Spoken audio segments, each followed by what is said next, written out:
독일의 수도 베를린에 위치한 B은행. 이 은행에서는 VIP 고객들의 귀중품과 고액 수표 등을 개인 금고에 철저히 보관하고 있는데요. 2개 이상의 비밀번호와 지문인식 등을 이용한 최첨단 생체 바이오 시스템까지, 그리고 직원 중에서도 VIP 담당 직원들만 출입이 가능할 정도로 특급 보안을 자랑하고 있었습니다. 그런데 2013년 1월 누군가 귀중품 보관실에 100개가 넘는 개인 금고들을 모두 털어서 약 1,000만 유로, 우리 돈 약 128억 원 상당의 귀중품을 도난당하는 사건이 발생했습니다. 어떻게 저게 다 틀려요? 정말 최고로 철통 보안했을 텐데. 그렇죠. 네. 그런데 한두 개도 아니고. 한두 개도 아니고 100개가. 경찰들을 더욱 놀라게 한 건 경보음도 울리지 않은 데다가 CCTV 어디에도 범인의 흔적이 남아있지 않았다는 것. 범인은 말 그대로 귀신같이 나타났다가 사라졌습니다. 제가 봤을 때는 땅굴입니다. 아, 땅굴이라고요? 혹시 너니? 어떻게 맞췄지? 아니 CCTV 안 잡혔다며. 그럼 어디로 오겠어? 땅으로 오지. 땅굴 정답입니다. 정답! 기사의 기운을 확 빼네. 자, 범인이 이렇게 감쪽 같은 범행을 할 수 있었던 이유. 전문가 뺨치는 솜씨로 만든 터널입니다. 짧은 시간에 만들 수 있는 수준이 아니에요. 바로 터널. 땅 속에 터널을 판 겁니다. 오랜 시간 동안 야금야금 팠나 보다. 범인은 인근 지하 주차장에서 은행 금고를 연결하는 30m 길이의 터널을 매우 정교하게 팠는데 얼마나 철저했던지 이 터널 붕괴에 대비해 1,000개 이상의 나무 지지대까지 설치했다고 왜 합니다. 저는 내부 공사까지 해놨네. 붕괴되면 압사당하니까. 그렇죠. 조사 결과 범인은 이 터널을 파기 위해 가짜 네덜란드인 신분증을 이용해서요. 은행 인근 지하 주차장을 임대했고요. 그리고 혹시라도 자신의 흔적이 남아있을까 봐 사건 당일 터널에 불을 지르는 철두철미함까지 보였다고 합니다. 그래서 영화 같은 은행 철도라고 보도되며 전 세계적으로 큰 화제가 됐습니다. 실제가 됐네요. 영화 같은 일이. 근데 어떻게 됐나요? 범인은 좀 잡았나요? 자, 그런데 다행히도 경찰은 터널과 연결된 지하 주차장에서 수상한 한 남자를 봤다는 목격자의 증언을 확보. 그래서 그 내용을 토대로 30대로 추정되는 남성의 몽타주를 제작했지만 안타깝게도 아직까지는 범인을 잡지 못한 상태라고 합니다. 이번 사건은 신출 귀몰 완전 범죄가 될 뻔했으나 끝내 덜미가 잡힌 희대의 강도 사건입니다. 9년 전 사라졌던 CC 황후의 별을 찾았습니다. 19세기 유럽 최고의 미인이자 오스트리아의 연인으로 불리는 엘리자베트, 일명 CC 황후. 그런 그녀가 애지중지한 보물 CC 황후의 별, 200만 달러, 한화로 약 22억 원의 가치가 있는 국보급 보물이었습니다.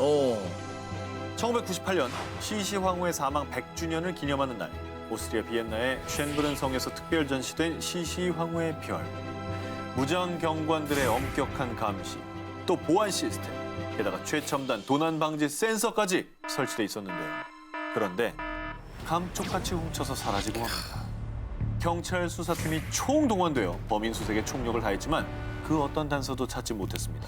그야말로 완전 범죄 속으로 사라진 CC 황후의 별. 그런데 말입니다. 9년 뒤인 2007년 범인이 잡혔습니다. 범인의 정체는 천재 도둑이라 불리는 캐나다 출신의 제럴드 블랜처드. 근데 어떻게 훔쳤대요? 그가 저지른 완전 범죄급 강도 스킬을 밝혀드리면 영화 미션 임파서블 뺨치는 스펙터클 도난 사건입니다. 그는 우선 범행에 앞서 관광객으로 위장해 사전 답사를 합니다. 이때 무장경관들이 지붕은 감시하지 않는다는 것을 확인합니다. 와. 그리고 1998년 6월 제럴드는 난공불락의 성을 공략하기 위해 낙하산을 이용해 잠입. 아주 조심히 또 천천히 보석에 접근했습니다. 그 다음은 천재 도둑의 기질이 빛을 발하는 순간 그 어떤 보안 시스템도 소용없다. 보안 장치에 아주 해박한 지식을 갖고 있어서 그에겐 문제가 되지 않았지요. 그게 가능하구나. 진짜 소름이네요. 그런데 이토록 한치의 오차도 없는 도난 사건을 저지르고 황당하게도 2007년에 다른 절도 혐의로 체포가 됩니다. 그래서 경찰이 집을 수색했는데 아주 우연히 CC 황후의 별이 발견된 거라고 합니다. 그리고 경찰 조사에서 왜 그랬냐는 질문에 그의 대답은 왜 훔쳤냐고요? 스릴 넘치잖아요. 이랬다고 합니다. 반성하는 기색이 하나도 없어서 그냥 그렇죠. 빨리 좀 잡혀서 다행인 것 같다는 생각이 들어요. 그렇죠. 네. 또 다른 걸 훔칠 수가 있으니까. 그러니까요. 영화보다 더 영화 같았던 도둑들의 범행. 앞으로 이런 절도는 정말 영화에서나 봤으면 좋겠습니다. 누가 피자맨을 죽였나? 2003년 8월 28일 오후 미국 펜실베이니아주 모 은행 15분 안에 25만 달러를 가방에 담으시오. 이어서 남자는 자신의 티셔츠를 들어 보였습니다. 놀랍게도 그의 목에는 폭탄이 설치돼 있었습니다. 자살 폭탄 강도입니까? 그렇게 추측할 수 있죠. 봐야 될 텐데. 네. 긴급 출동한 경찰들이 곧바로 그를 포위했는데요.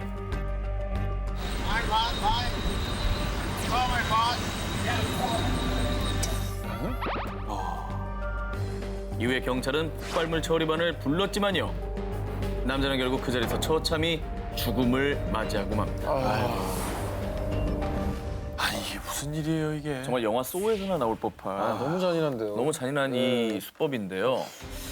조사에서 밝혀진 남자의 정체는 평범한 피자 배달원 브라이언 웰스였습니다. 그의 차량에서 발견된 의문의 문서, 창구 직원에게 요구 조건이 적힌 쪽지를 건넬 것, 돈이 담긴 가방을 들고 다음 지시문을 찾을 것, 이런 범행 지시사항이 상세히 적혀 있었습니다. 웰스는 자신의 말대로 인질이었던 걸로 추정됐지만 그러나 그는 이미 사망한 상태. 그렇게 사건은 미궁으로 빠졌습니다. 그런데 사건 발생 한 달 뒤 빌 로드스타인이라는 남성이 자신의 집 냉동고에 시체가 있다고 신고한 건데요. 그리고 자신의 전 여자친구였던 메조리 암스트롱이 자신의 동거남이었던 제임스 로든을 살해했다고 증언. 그런데 2005년 4월 메조리 암스트롱에게서 뜻밖의 증언이 나오기 시작합니다. 바로 2년 전에 발생한 은행 강도 사건의 진범이 자신을 신고한 빌 로드스타인이며 폭탄으로 죽은 피자 배달원 웰스는 인질이 아니라 공범이었다고 밝힌 것입니다. 자, 그런데 그녀가 지목한 주도자 빌 로드스타인은 암스트롱이 증언하기 10달 전 림프암으로 이미 사망한 상태였습니다. 결국에는 진상을 알 수 없게 된 거네요. 그렇죠. 그 여자의 말만 그냥 믿을 수는 없는 거 아니에요? 그렇죠. 그렇기도 하네요. 그리고 이번엔 마약 판매상인 케네스 반스의 등장으로 새로운 국면을 맞이하게 되는데요. 이 모든 사건이 암스트롱의 계획에서 비롯된 것이라고 밝힌 것입니다. 게다가 그를 인질 역할로 설득해 범행에 참여시켰다고. 범인이 잡힌 뒤에도 여전히 풀리지 않는 의혹들. 과연 피자 배달원 웰스는 공범이었을까요? 그리고 이런 짓을 꾸민 진짜 주동자는 누구일까요? 미치도록 찾고 싶었다. 범죄 재구성 19 5위를 공개합니다. 인도 가족 잔혹사의 비밀. 2018년 7월 1일 우유를 사기 위해 1층 식료품점을 찾은 구차란 싱씨.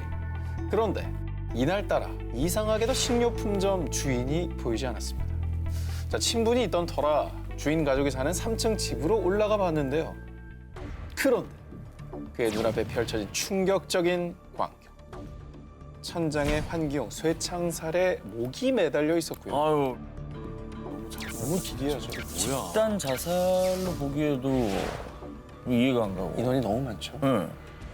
하지만 강도 사건이라고 하기엔 여성들이 착용하고 있던 금 장신구와 고가의 휴대전화 등이 그대로 남아 있었고요. 외부의 침입 흔적이나 폭행의 정황은 전혀 발견되지 않았습니다. 뭐야? 자, 그런데 말입니다. 응. 집에서 수상한 일기장 한 권이 발견이 됐습니다.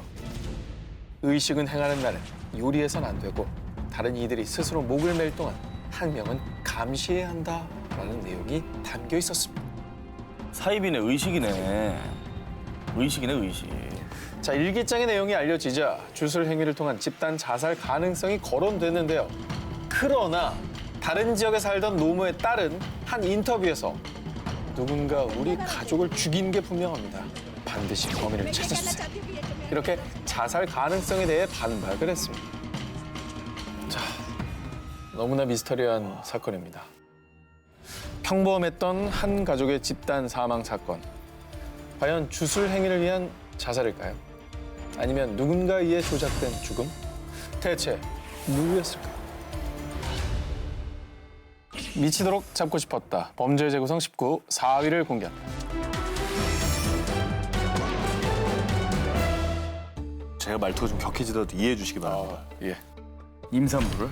그러니까 제가 결혼 안 하겠냐고요, 이게. 1988년 일본 나고야의 나카가와 지역. 출산을 앞두고 단란한 가정을 꿈꾸던 A씨 부부. 남편 A씨는 퇴근 전 아내에게 전화를 걸었는데 아내는 전화를 받지 않았습니다. 아유, 왜 안 받아요? 좀 불안하게. 집에 온 남편. 아내가 어디 잠깐 나갔나? 하는 생각을 했습니다. 일단 옷부터 갈아입은 남편. 그런데 어디선가 들려오는 아기 울음소리. 뭐야? 그러면 어디서 혼자 뭐 아이를 출산한 겁니까? 혼자 출산했다고요? 뭐 곧 출산 앞두고 있었습니다. 아기가 울잖아. 병원에 갈 시간이 없었나? 왜 그러지? 거실 불을 켰는데 양손이 묶이고 어머. 목에는 전깃줄이 감긴 채 죽임을 당한 아내. 아내의 배가 갈라져 있었고 그 옆에 피투성이가 된 아기가 있었습니다. 뭐야? 아 뭐야 이게? 어쩌다? 아니 강도예요? 그럼 그 돈을 노린 거예요? 아니 그럼 돈만 뺏어가지고 뭐 그런 잔혹한 짓을 해요. 그런데 경찰이 처음 지목한 유력한 용의자는 바로 남편이었습니다. 그럴 수 있죠. 그 이유는 아내와 연락이 되지 않았지만 집에 와서도 아내를 찾는 대신에 옷부터 갈아입었다는 거. 하지만 아내의 사망 추정 시간이 밝혀지고 그 시간에 직장에 있던 남편의 알리바이가 확인되자 곧 용의선상에서 제외됐습니다. 그런데 그때 사건이 있던 그날 한 낯선 남자가 아랫집의 문 손잡이를 철컥철컥 돌렸습니다. 집주인이 놀라 나가서 누구냐고 묻자 나카무라 아십니까? 라고 묻더니 모른다고 하자 급하게 사라졌다고 합니다. 아 수상하다. 진짜 수상하다. 자, 이 의문투성이인 엽기적인 사건, 나고야 임산부 살인사건. 사건이 발생한 지 30여 년이 지난 지금까지 아내의 억울한 죽음은 풀리지 못하고 있습니다. 미치도록 잡고 싶었다. 범죄의 재구성 19, 3위 공개합니다. 리투아니아 현실판 모범 시민. 2009년 10월 5일 리투아니아. 한 지방 판사와 한 여인은 총상을 입고 사망. 아동 인권 보호국에서 폭발 사고가 발생했습니다. 리투아니아의 현실판 모범 시민으로 불리는 이 사건의 전말. 2008년 캐디스는 이혼한 전처가 아이를 방치하자 4살 된 딸 데이만테를 데려와 돌보게 됐습니다. 그런데 딸이 마치 성행위를 하는 듯한 행동을 하는 겁니다. 어머. 네 살이? 4살인데요. 어머머머. 遅れそうやったら水準とか Ông phản đã nó chồng 저게 할게 했다고? Kamu sakydama, Tada sakydavo mama, kad labai gerai, kad tau tai daro. 뭐야 이게? 어린 딸에게 성매매를 시키고 그 대가로 돈을 챙겼던 겁니다. 딸이 삼촌이라고 부르는 이들의 정체가 가히 충격적이었는데요. 지방법원 판사인 요나스 프루나마비추스와 전 국회의장의 사무관이었던 안드류스 우사 등이었습니다. 아유 무슨 뭐 리액션을 못 하겠네. 와. 아. 이 사실에 분노한 아빠 캐리스는 그들 모두를 검찰에 고발. 아동 인권 보호국에도 수차례 탄원서를 보냈습니다. 하지만 정부와 검찰 모두 증거 불충분을 이유로 그 어떤 조치도 취하지 않았는데요. 말이 됩니까? 내 인생의 마지막 날까지 나는 아동 성추행범들과 싸울 것이다. 만약 나의 4살짜리 딸조차도 보호할 수 없다면 차라리 죽는 게 나을 것이다.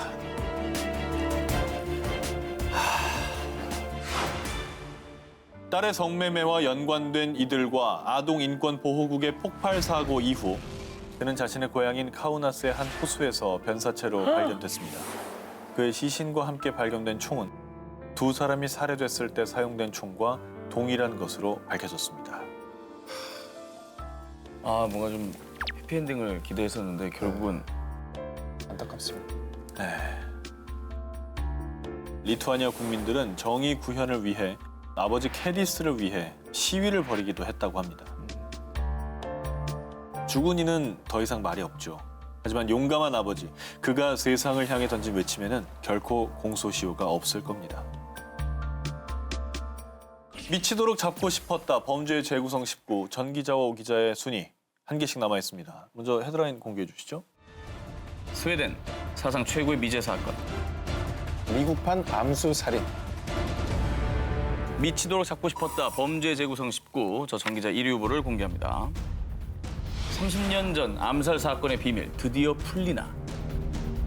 스웨덴 당국은 2016년 11월 스웨덴 역사상 가장 미스터리한 사건으로 불리는 올로프 팔메 전 총리 암살 사건의 재수사를 결정했습니다.